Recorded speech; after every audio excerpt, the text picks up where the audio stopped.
I went and sang with YUNGBLUD. He did one of our songs. 3 minutes was just like the most intense. It was like skydiving or something.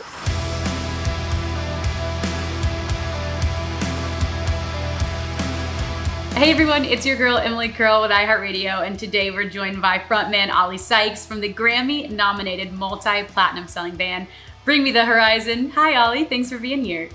Hi, how's it going? It's going well, how are you? I'm good, thank you. Now, huge congratulations are in order. Your new single, Die4U, is out now. Tell us a little bit about this new single. We had like a vibe, and the kind of brief for this next record was emo. We just wanted to be super emo, whereas our last record was maybe a little more heavy metal and cyberpunk influence. Like this one was kind of like, we wanted it to be like nostalgic emo, but something that felt contemporary and a little futuristic. So, and it was actually a lot harder than we thought to make something that like kind of felt like those old bands we used to listen to growing up, and kind of what got me into rock music in the first place. And make it feel like something that could like sit on the radio, or just something that felt like of today, because it felt like we didn't want it to feel just like some old throwback music, you know what I mean? So Die4U is kind of like the product of that. It's like our first attempt at making something that feels nostalgic and futuristic at the same time. Yeah, and it's so interesting to hear you talk about it too, because, you know, talking about the inspiration, it's a personal song for you, it's emotional, where you talked about a lot of these feelings that sort of rose during the pandemic, during lockdown. Where is the idea of this song born out of for you? Yeah, so I mean, like, our first record, Survival Horror, was a very heavy and very angry record, and it was a lot to do with like the pandemic and us going into lockdown and this virus taking over and killing people. And one topic I've always wanted to talk about is like compassion. And compassion, I think, like, even as like someone who doesn't eat meat and stuff like that, like I've always been aware of the fact that like before I can convince anyone to have compassion for like the planet or for animals and stuff, I think a lot of people need to like have compassion for themselves. And I think sadly, like so many people don't, you know what I mean? And I think so many people feel like they're not worthy of like loving themselves, or people feel embarrassed or like ashamed to be like, or like struggle to look in the mirror. And like for me, that's how I was last year. Like I struggled with my own name, as stupid that sounds. Like even hearing my own name or looking in the mirror, I couldn't do it. I used to brush my teeth in the dark, and I used to be like ashamed of myself.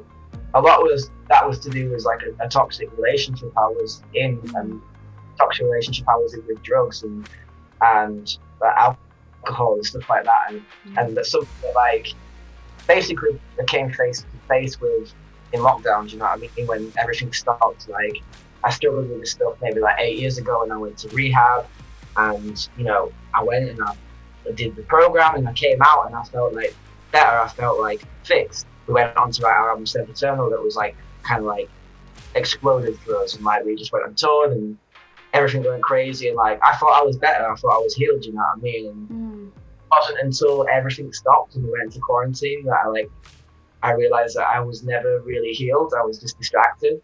That hit hard because I realized that like I had so much work to do on myself that I hadn't done, and at the same time I thought I was fine.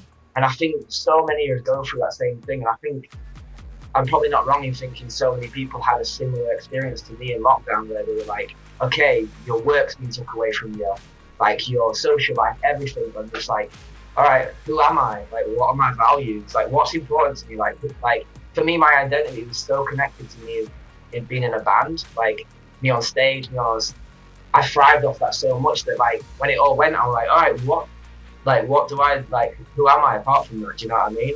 It was weird. The way I wrote the song was like, it is like a relationship. It's like I'm talking to like a lover that like I'm like, I don't want to be in this relationship anymore, because you know when you're doing stuff like addiction or anything like that, it is like an affair, because you're doing it in secret, you're doing it behind people's backs. You know, like for my wife, I might as well have been having an affair, like in the way it damaged her, because when she found out, she was like, oh my God, I've been living with this person I thought I knew, and for the last however long we've been like doing this stuff in secret and stuff. And I tried to make it apply to as many situations, so whatever anyone's going through or however they feel, it connects and speaks to them. Yeah, I mean, and I feel like you're so right. Like after this year, everything you said, like I feel like even with me personally, I felt like a deeper responsibility to so many areas, not only of the world, but of myself, of like things that I had neglected. Because you're right, something about the silence and having things stripped away makes you really dive deep of like, who am I? And I'm curious for you as an artist, did you feel after this time in the pandemic and lockdown, did you feel a deeper responsibility or even a deeper calling to your fans and to your artistry, to talk about these things in your music, maybe than you did previously before the pandemic? Totally, because it hit me so hard. Like, we got to a point with the band that was like, don't get me wrong, we love it, but we were touring so much and doing everything so much. It was like, in some respects, I was like sick of like getting on planes, hotels and all this stuff. And I know it sounds glamorous, but like when you're doing it every day and you don't get to sleep properly and stuff, you're like, yeah, it might sound like a little spoiled, but that, you do get to a point where it's like, I would just love to sit at home and not do anything for a week.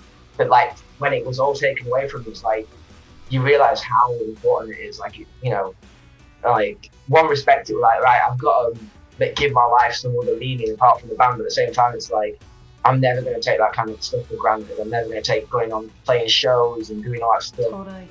And meeting fans, like, and not like I've always had time for my fans and all that stuff, but like, even now it's like, if someone comes up to me, I'm just so aware of like, wow, this person liked my band, this person listen, even if it's just someone down the street and I'm bump into them like, oh my God, it's like, this is crazy. This person listens to my music that I made and I like my lyrics speak to them, and like, so many people say shit like, you saved my life, and that would start to wash over my head a bit because I've heard it so much. But now when people say it to me, I'm like, whoa, like they ain't saying that for no reason. Like, it might not actually mean like they would die without listening to our band, but at the same time, it's like, you wouldn't say that unless you had some kind of profound effect. And it's like, now I'm so hyper aware of every time. It's like, that's one good thing that come out lockdown for me, is just like I'll always appreciate that now. And nothing's certain, you know what I mean? So it's like, you've got to really now, like this, we're going on tour in like a week. Like, I'm going to play that tour like it's the last tour we ever played, you know what I mean? I was going to ask you, the tour is so exciting. You mentioned connecting with your fans. Is there something that you're going to do different in these shows to maybe make you feel more connected? Because I feel like, again, going through everything you're saying, it feels like such a deeper meaning attached to the songs that you're singing and everything happening in the world, the weight of that. Is that going to translate into the show for you? I think so. Like I always said, like the first show back's going to hit this definitely. It just is. I can see it. Like I went and sang with YUNGBLUD. He did one of our songs what we sing on together. So I just went out and did it with him a couple of weeks back. And even just that little 3 minutes was just like the most intense. It was like skydiving or something. When I got off stage, I don't even know what just happened. Like, I don't know what I sang. I don't know what happened. Like, it was just, and you can feel the crowd. You can feel like 18 months of pent-up energy in the crowd. You know what I mean? It's like, they're the same. It's like, going absolutely crazy. Do you know what I mean? My first concert back, I was going nuts. I was like, am I okay? I was fully leaning in. So fun. You forgot how much it's like a spiritual experience going to a show. So crazy that it was taken from us for like 2 years. And it's like, I think now people just always want to go out and see concerts and shows. You know what I mean? And Oli, before we let you go, tell me about Posthuman Club Hellhole. What can we expect? Club Hellhole is the name of the club where our music video is based. So basically, this is like the setting for this music video, and the idea is like it's set after our first record, and because our first record was very post-apocalyptic, it was almost like the end of the world. This is like the aftermath of it.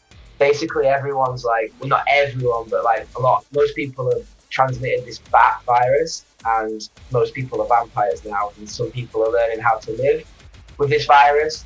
Some people believe we should be pure and not take certain vaccines or things to live like that. Different opinions on what we should be doing, and I was kind of, the video focuses on like our two heroes that are basically in between this kind of war, and they're just trying to make ends meet and trying to live in this kind of messed up world. And yeah, you'll see what happens. I'm ready for that. Oli Sykes, thank you so much again for being here, and congratulations on Die4U and everything coming out. And I can't wait to hear how the shows go. That's going to be so fun. Thank you. I just want to say thank you so much for supporting this track. It's really cool to be part of the iHeartRadio family now, so we're stoked. Thanks so much for watching our interview with Oli Sykes from Bring Me the Horizon. Make sure you stream their new single Die4U out now on iHeartRadio, and we'll see you next time. Hey guys, thanks so much for watching. Did you like that video? You can check out more over here. And don't forget to subscribe to iHeart right here. And if you're already a longtime fan, make sure you ring the bell down below so you don't miss a single video. Bye guys.